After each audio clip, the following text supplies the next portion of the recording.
C'est ici, sur ce vaste terrain, que l'Union Saint-Gilloise voudrait construire son futur stade de foot, coincé entre le ring et Audi-Forêt, un projet qui reçoit un accueil plutôt froid des riverains. Moi je suis contre personnellement, même si c'est que 2 ou 3 matchs par mois comme ils disent, ça va faire du trafic dans les rues, ça va faire du bruit, non. Le bruit, voire les bagarres après match et tout, c'est un quartier quand même assez calme où on est et là ce sera vraiment l'opposé. Un avis assez partagé par la commune qui vient de refuser l'offre du club pour le rachat du terrain. Elle évoque par exemple des arguments urbanistiques. Face à ce blocage, la région bruxelloise prend la main. L'Union est un club de foot qui n'est pas seulement important pour les communes de Saint-Gilles-aux-Forêts, mais pour toute la région. Il y a beaucoup de supporters, c'est un vrai club bruxellois encore.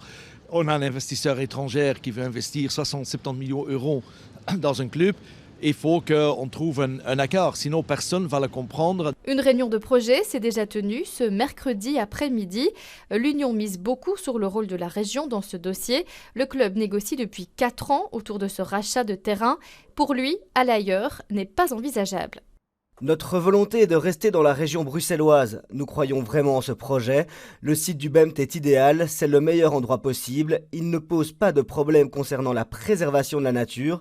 Les habitations sont à plus de 400 mètres. Nous avons répondu aux questions de mobilité et d'accès. Aujourd'hui, trouver une solution est essentiel. Le stade actuel dans le parc du Den ne répond plus aux normes. Alors pour débloquer la situation, la région compte désamorcer chaque problème. Elle a les cartes en main. Elle pourrait, par exemple, exproprier la commune. Il y a toujours des mesures extrêmes qui peuvent être prises, mais j'espère qu'on peut éviter d'aller là. Beaucoup des leviers sont dans les mains de la région et le moment est venu, je pense, ensemble et négocier entre des personnes de bonne volonté. La commune rediscutera de ce dossier mardi prochain, le 14 février, lors du conseil communal. Un conseil qui s'annonce animé. Des riverains ont déjà prévu de s'y rendre.